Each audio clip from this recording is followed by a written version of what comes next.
wabarakatuh, and hello. My name is Qistina Balqis, binti Ahsakin, and I will be presenting on issue that raised in the article and method that is used to solve the problem.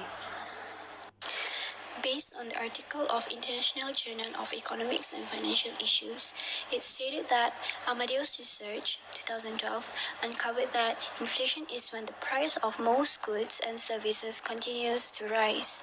These circumstances may cause the cost of living to drop because we have to spend a lot of money to get the equal amount of goods and services people have bought before. Chang and Tan 2002 argued that Malaysia's inflation rate was well surmounted during the financial crisis that the country was facing compared to other nations that were facing high inflation during that time. Economic inflation also identified as having an impact on many factors and leading to economic problems that could reduce the growth of particular country's economy. According to Friedman, 1977, inflation is always and everywhere a monetary phenomenon, where inflation is said to be a situation that causes price level to rise steadily and without restriction in a particular country. The first issue is money supply. Pursuant to the monetary factors, money supply is one of the economic influences that triggered inflation in Malaysia. Factors like money supply may lead to the constant increase in demand pull inflation. When the demand is increased and could not reach the equal increase in supply, it would automatically result in a general price level, and this may trigger inflation to occur in a specific country. Cost inflation is a form of inflation with the main effect coming from the supply side. Throughout the 1990s, domestic supply factors, particularly food, led to shifts in Malaysia's inflation rate. Labor shortages, government-adjusted price levels, bad weather conditions, land cultivation shortages, and high utilization capacity have restricted food supply during the period. The prices of fruit and vegetables, fresh market products such as fish and meat have also risen, according to Laporan Economy 1990 and 1991. In 1998, Malaysia's inflation rate was drastically increased to 5.3%. Exchange rate. Research by Mujahid 2009 shows that the exchange rate has a negative inflation relationship. It is also stated that the effect of exchange rate and inflation is negligible. Low cost also means a presumption of bad service quality. Nevertheless, Saka and Islam 2013 stressed that market infiltration often suggests that the market has confronted existing ideas by creating the low-cost tariff and facilities needed to satisfy the consumer. Abidin et al. Stated that international trade plays a key role in global growth and development.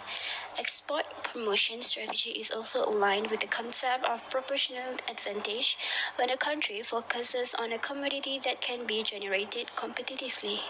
Ferrero and Seneca 2015 have recognized that a central bank with a mandate to stabilize the CPI can boost interest rates to reduce the inflationary impact of depreciation on the exchange rate. In addition, Chinese renminbi and US dollar were faced with shifts in import prices impacting the exchange rate. Number 3 is unemployment rate. The unemployment rate resulted in a negative result against the inflation rate. Phillips' curve shows that the inflation rate will drop as the unemployment rate rises and vice versa. This trade-off relationship can be explained in the Phillips curve. According to Holden, 2001, inflation and unemployment have an inverse correlation. Thus, the government could not continue to regulate these two factors simultaneously, as high inflation will become the aftermath of attempting to reduce the unemployment rate. There has therefore been an inverse relationship between the unemployment rate and inflation. In 1998, due to the high inflation and unemployment level itself, Malaysia's government had informed the society regarding high poverty and equality problems. This situation has become very critical with the high cost level of goods and services in Malaysia, and is attributed to the rising cost of imported intermediate products during the period. Elements such as an increase in money supply, an increase in government spending, an increase in exports, and so on will contribute to a continuous increase in demand, which can lead to inflation. When demand is rises and the same rise in supply cannot be accomplished, the general level will inevitably result, and this can trigger inflation in a specific country. Method used to overcome the issues.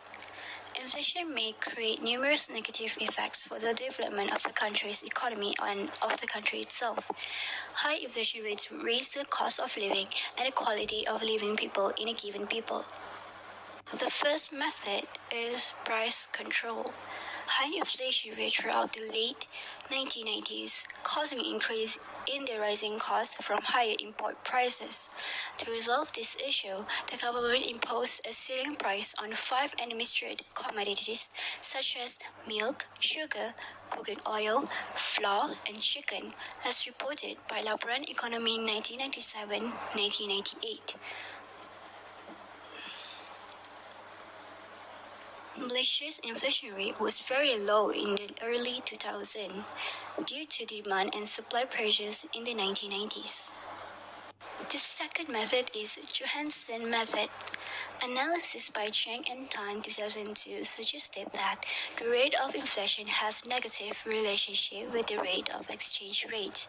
According to Ola Tunhi et al. 2010, the exchange rate has a negative effect on the inflation rate. He examined the factors affecting inflation in Nigeria using time series data. He used the Johansen method to get the outcome to fix the issues. This research shows that the previous year agriculture productions, the previous year's CPI for food, and the past year's exchange rate have an unfavorable inflation rate relation in Nigeria. The multivariate co-integration approaches introduced by Johansen 1988 and Johansen and Jusselius 1992 using the maximum probability forecasting model allow researchers to concurrently estimate models involving 2 or more variables in order to avoid problems linked with the conventional regression methods used in prior studies on this topic. The Johansen method thus utilized the maximum probability technique to evaluate the existence of co-integrated factors in non-stationary time series. The last method is new economic model. Human capital holds a significant part in the achievement of economic growth and development. In an attempt to encourage automotive manufacturers and a massive international component to invest in Malaysia, the government has developed effective government policies that highlight political and economic stability, economic foundation, as well as functionality. On March 13, 2010, Malaysia Prime Minister at the time, Datuk Seri Najib Razak, introduced one of the government policies components-fied New Economic Model (NEM) that would illustrate ways to raise wages and productivity of workers by promoting knowledge-based industry and expanding foreign investment. The implementation purposes is to change Malaysia's economy from a middle income to a high income economy by 2020 and empowering the private sector.